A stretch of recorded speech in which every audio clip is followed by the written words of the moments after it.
Epic has recently announced that it'll have a new character coming to its cast. Jared Fogle from Subway fame will now be joining and playable within the next 2 weeks. In other fake news, this is Nuclear Grenade Podcast.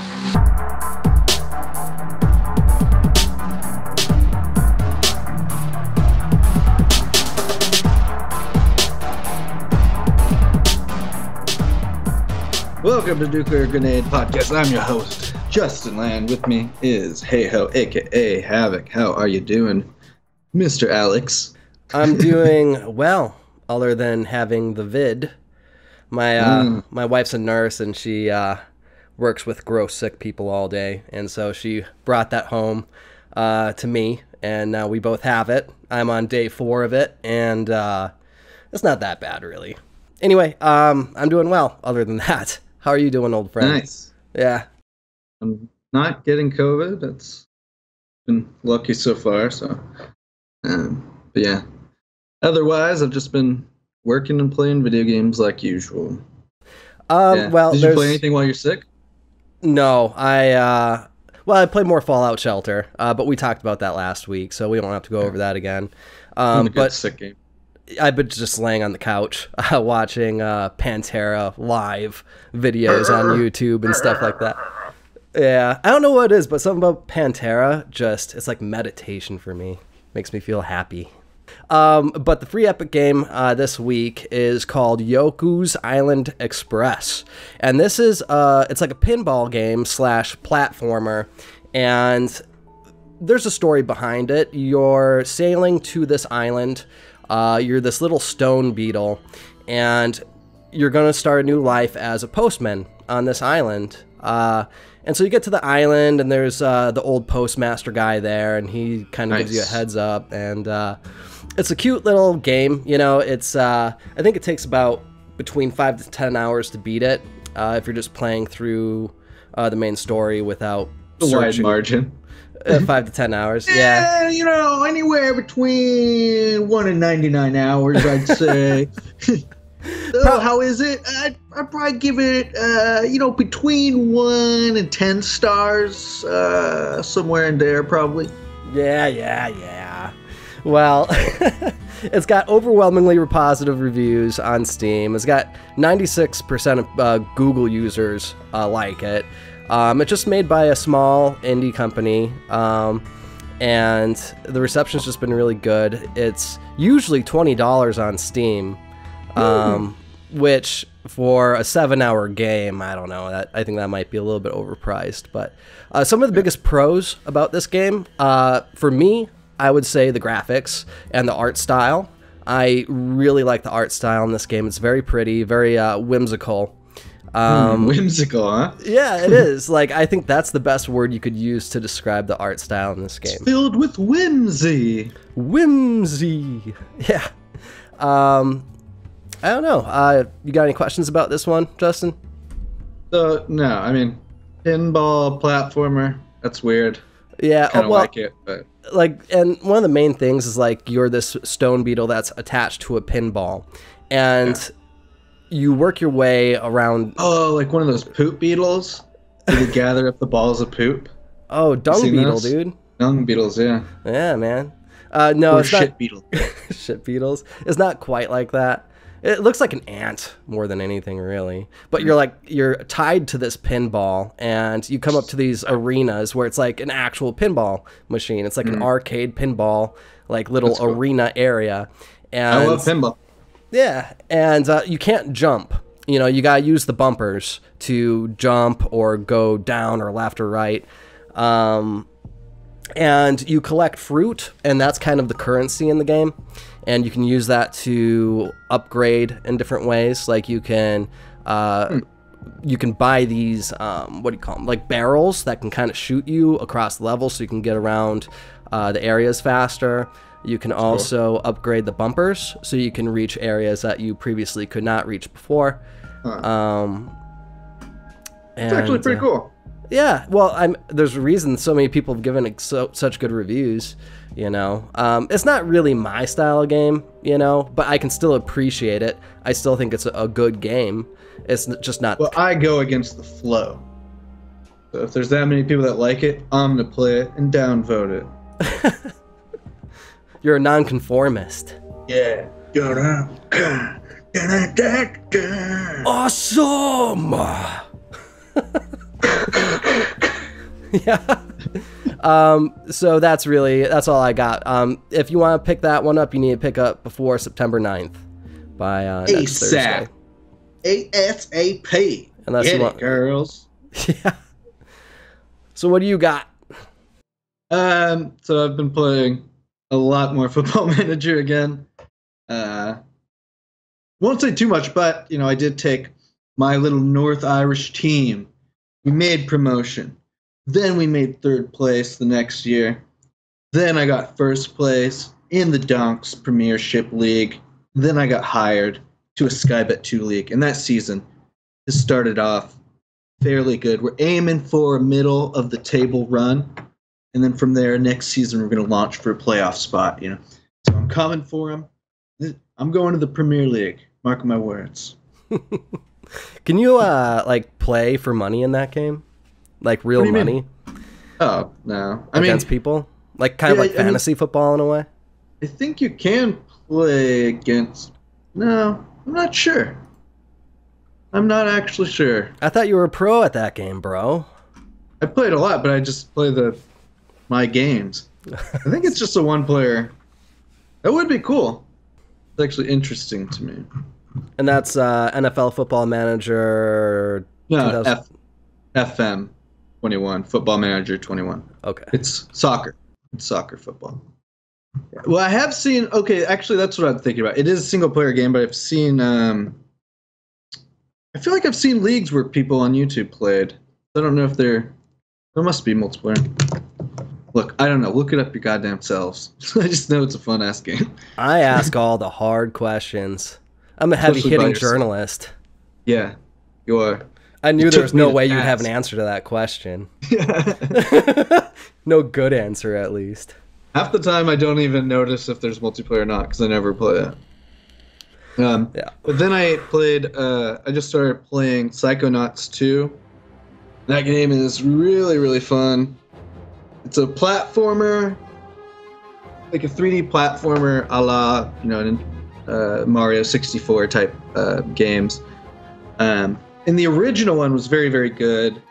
But that was like 10, 15 years ago. It was like forever ago it came out. And I had played it a few years ago and had a lot of fun with it. And so basically it's, I don't know, it looks like an old Nickelodeon cartoon. So it's kind of got that humor. It's got like Invader Zim humor, and I think that guy's voice is in it. And so there's a lot of that kind of feel. And it's awesome because you play like this psychic, you're part of this psychic team, and you're at this institute of psychonauts, and you're trying to learn. And so you go into like people's heads, and so the levels are all trippy and wild. Like the first level is just like teeth, like weird, gross, like teeth and like zipper teeth that you're going through. And because it's planted in people, like take place in people's brains, and you try to like help, either fix them or fix a problem or whatever. They can just do so much with the world. Like there's 0 rules they have to abide by, and so the creativity is just like awesome so far. I've only beaten the first boss and kind of the I guess it's not counting the like tutorial teeth kind of mission. I completed probably like the first level area. There's a lot of unlocks to collect. Seems like a lot of stuff you can buy to improve your character. There's the big controversial thing, and I don't even actually know if it's that controversial, but at least it's been newsworthy. It's been apparently there's an infinity thing that you can just toss on in the game, which I think we touched on that a little bit before, but I don't have a problem with. I kind of like it, although I've just been playing on normal so far. I guess I don't even know if there are difficulty settings, to be honest. And I've lost a couple times, but not very much. It's not very hard. Normally when I die is like because I've gotten to like the end of the level and I haven't gotten enough health back, and I'll die, and then be able to take on the boss or something. So, but yeah, it's really cool. Definitely recommend anyone checking it out, especially if you got the Game Pass. Oh, you're playing that on Xbox Game Pass? Yeah. Nice. Yeah, day one. And it looks really like, I mean, yeah, the aesthetics are awesome. The story, it's not so much that it's like hilarious, laugh out loud, funny, but it's super charming and very interesting. And yeah, so far I'm digging it. Definitely probably going to play this one to the end.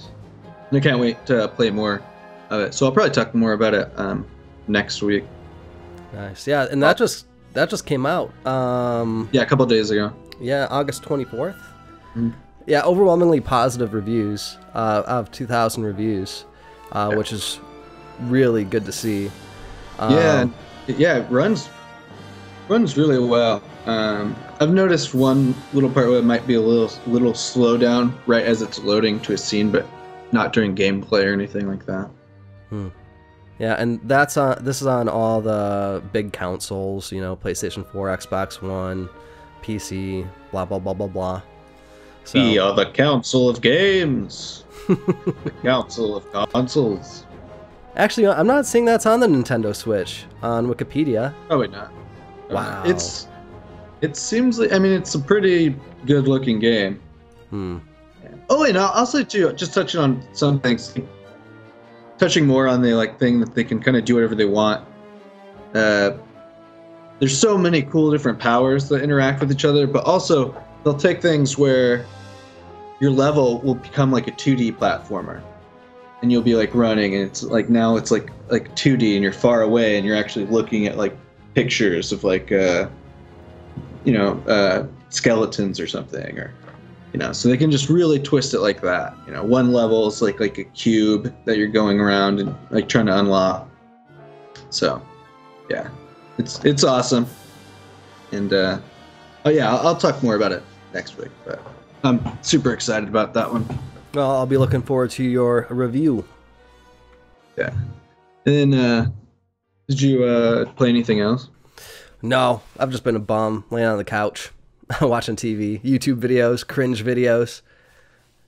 Now, if you're looking for some cringe video references, I could probably hook you up with some of those this week. Yeah? Yeah. Lots of good cringe nowadays on YouTube. Yeah. I don't watch cringe stuff. Can you not stomach it? Or is it? Or you're just not a fan? I can't handle it. No. Sometimes I can't handle it. Yeah, that's why I like American Office more than British Office. Because British Office is too cringy. Like your skin crawls. The worst is like on live TV when someone goes to like freestyle or something, like with a news reporter. It's like, no, don't. And then they fuck it up. It's like, I knew you were going to fuck it up. And it's just like, no, I can't watch. Classic corny white guy. Well, the worst one's actually... I'm Dean Smith, and I'm here to say, go get your vaccine today. Walla walla bing bang, a walla wah wah. Nice. Yeah, that's every white rapper that's ever existed. Yeah. Hey, kids. There's always like a moral lesson to it. Watch me do this kick flip. We haven't played that much. We can just jump right into the news. Cool. So the first one we thought was funny was the Fortnite, of course, brings a Martin Luther King tribute to the game. And apparently it's like a museum. I haven't played it yet, but it's kind of like a museum type area where you go and you learn about Martin Luther King. And some people are complaining, it's disrespectful and cheap. But I don't know. I think on the other hand, I'd have to say if it gets kids to learn about him and there's nothing that's like disrespectful in there, I guess who really cares? It is funny they had to disable some emotes because people were like dancing in there. Oh yeah, of course. So a couple oversights, but God, people will just bitch about anything, won't they?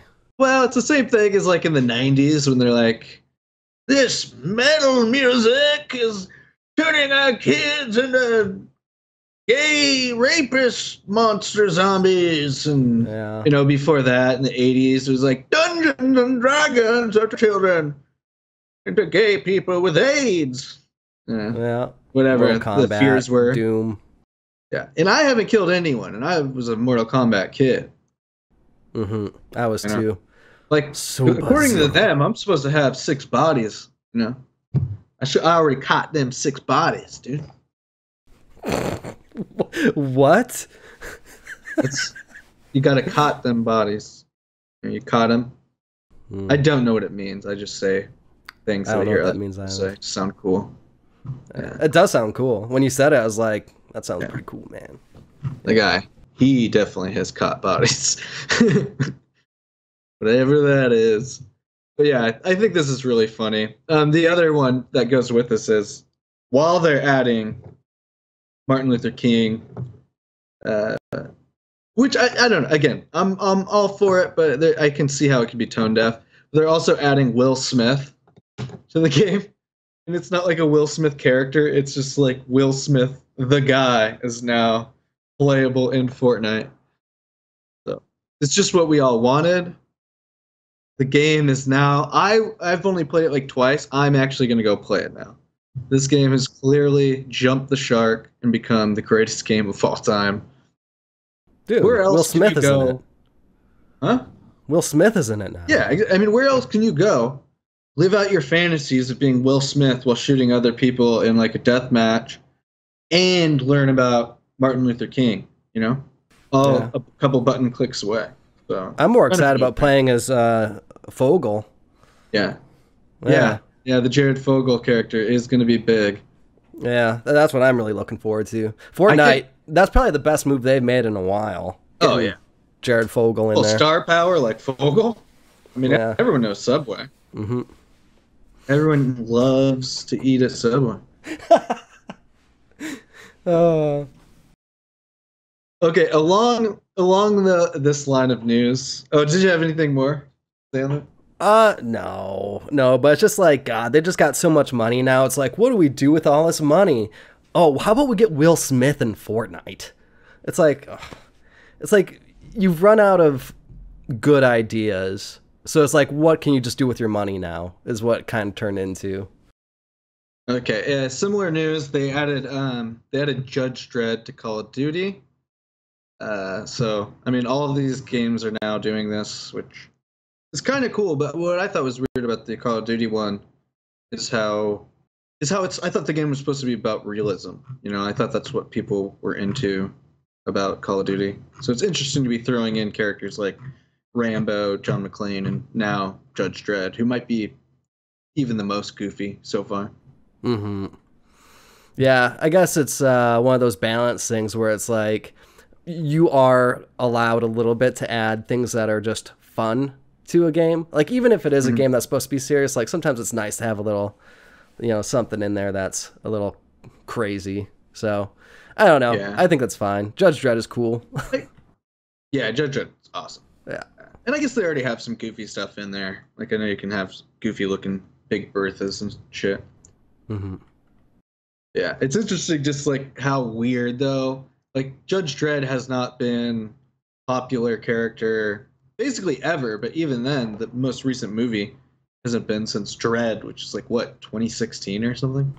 Yeah, and I remember when I watched that movie, I had no idea who Judge Dredd was, and I actually enjoyed that movie. I don't know if it still holds up now or not, or if I'd enjoy it now, but Dredd. The new one or the old one? The newer one. Oh, Dredd, yeah, it holds up. It holds up. Okay. I'm going to have to watch that again with Brooke. Yeah, it's just nonstop. Screw this like drama bullshit, dude. I'm fucking Judge Dredd. I'm here to murder my way to the top of this fucking tower. Yeah. Heavy metal. So this one's important to me. Paradox Interactive CEO stepping down amid strategy changes. Anyways, she's been there since 2018. So she was like kind of in charge when they released Crusader Kings 3. All the most recent DLCs they've had added. Part of the announcement for Victoria 3. So this is interesting, especially what caught my eye is that they say amid strategy changes, but what does that mean? Is it financial strategy, because they're already kind of known as having one of the worst DLC policies. Because they release, I mean, I guess they give a decent amount of it away for free. With each DLC that comes out, you get some patch that's part of it. However, they do nickel and dime you quite a bit. Which, I mean, it gives you a way to a la carte what you actually want and what you'll actually use. But it is like annoying for people that want the whole experience to look at like a $300 price tag for everything. So I wonder if it has to do with that. Maybe they're getting worse. I don't want to speculate too much, but it's certainly interesting. So she's leaving the organization. She's stepping down? The CEO is? Yeah, and she's going to stay on for a little while to help whoever the new CEO is. Yeah. Ebba, yeah, that's her name. Ebba Lunderud, or Junderud. Probably Lunderud. But yeah, so who knows what that's about?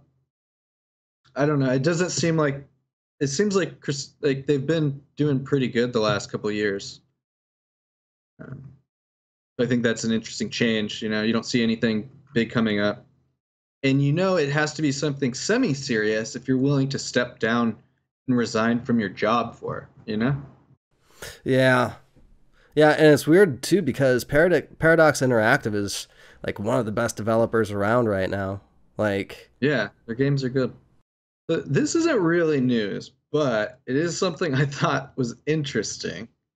I look, and it's like within 2 days apart, I see one game called Cursed to Golf, which is a golfing roguelike set in purgatory, kind of like a 2D golfing game. And then I see, right next to it, Golf Club Wasteland turns a ruined Earth into a golf course for the ultra-rich. It's from PC Gamer. So another golf game where the world has been destroyed and now you're in Mars. I just thought, hey, this one's a little more 3D, but I thought it was so interesting that we're getting these weird story-like golf games all of a sudden. Like, this is the new thing. Dude, there's a high demand for post-apocalyptic golf games. Dude, apparently. You didn't know that? What if we did an exploration about purgatory and weighing one's sins throughout life? And it's with golf! Makes sense to me. You know, golf is really hot right now. Apparently. That's what the kids are into. It's golf. This one is kind of a big one. We mentioned this a couple months ago, maybe just a month, but a while ago.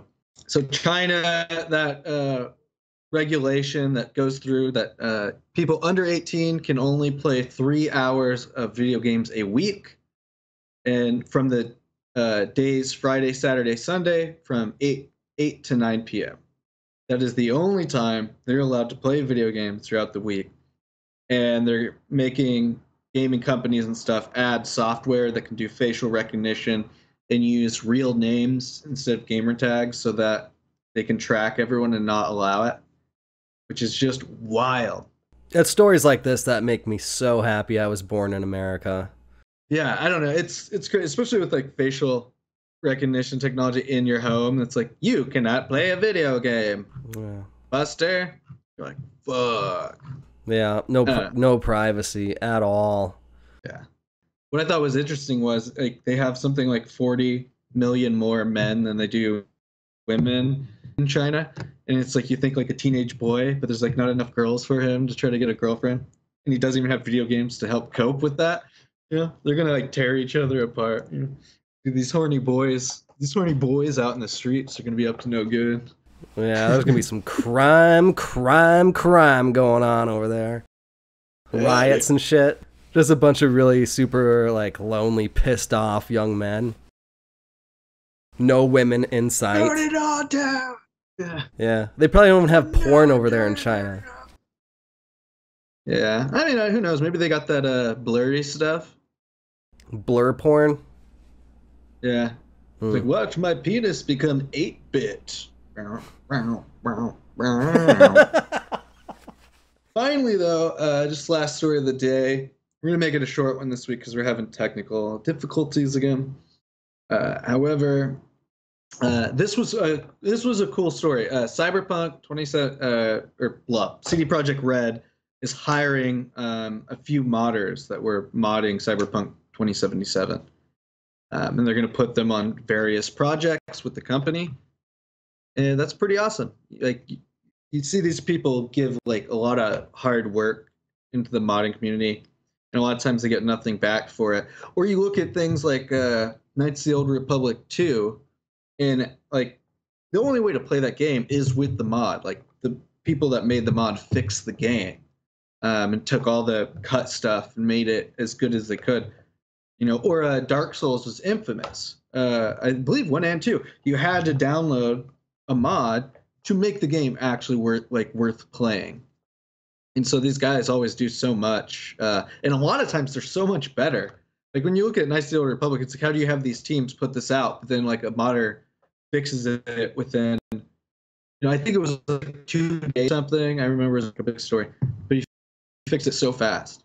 So hiring these guys and trying to use like some of their creativity in different ways, and like especially if they're not already within the industry, that outside fresh perspective. What do you think? You're the programmer. Well, modders, I mean, they make whole games. I mean, look, that's what Counter-Strike was. Yeah. A modder took Half-Life. Dota? Yeah. Yeah. And if you look at a game like Ark Survival Evolved, I don't think it would be in the top 10 of the Steam charts for the past decade had it not been for all the modders keeping the game fresh and alive. I mean, if I play Ark, there's some mods that I will not play the game without. Like Structures Plus, obviously, you know. So modders are super important, and it's nice to see that it's like a merit-based system, because getting into the video game industry, I don't think is all that easy. So to help maybe get into the video game industry, you could start with modding and making really good mods. And obviously it's worked for these guys. If it was intentional or not, they still got hired from doing it. You hear about it once in a while, but you know, at the very least, if you can't get if they're not good at anything, you know, on your various projects, you're not getting as much out of it as you might think. It's still a useful insight as you build modding features for a community to get, you know, the top modders insight into how to build the tools for a modder to use. You know, that's super valuable. Yeah. But I thought that was really awesome. A lot of devs don't release toolkits for people to use for modding. You know, so it's always high props to the devs that do allow people to use their toolkits. Because a lot of times gamers have way better insight into what's good and what's bad about a game. You know, have you ever worked on a project so closely and for so long that you just start to kind of not notice certain things that would be beneficial? Yeah, tunnel vision. Tunnel vision, exactly. You know, but you can't just trust gamers right out though, because a lot of times they don't know what they want. Because they'll be like, I want it to be exactly the same as this, and then it's like, you do that and the game's clunky and shitty, so no one wants to play it. And they're like, oh, actually, I wanted updates on the action part or whatever. Well, that would definitely separate one of the things that would separate the good modders from the bad modders.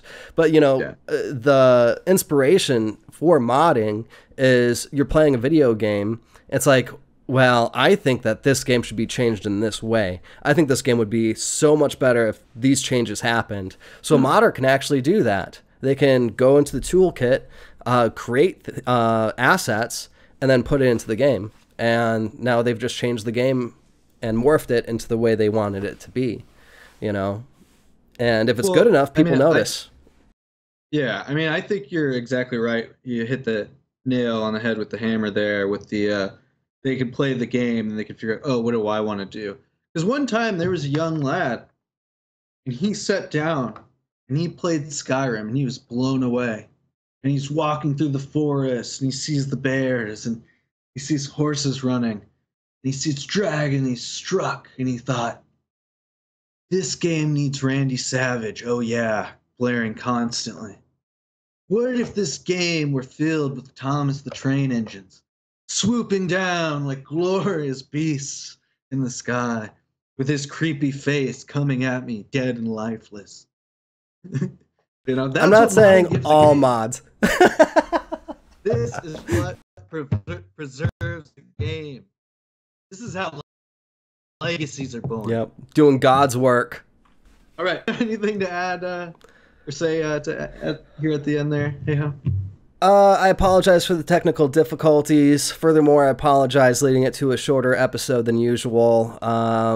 In the not too distant future, my wife and I will be in our new house, and we're going to have super crazy awesome internet, and there will be no more issues, or a lot less issues. So thanks for bearing with us. Like, subscribe, do all that YouTube shit. Thanks for watching.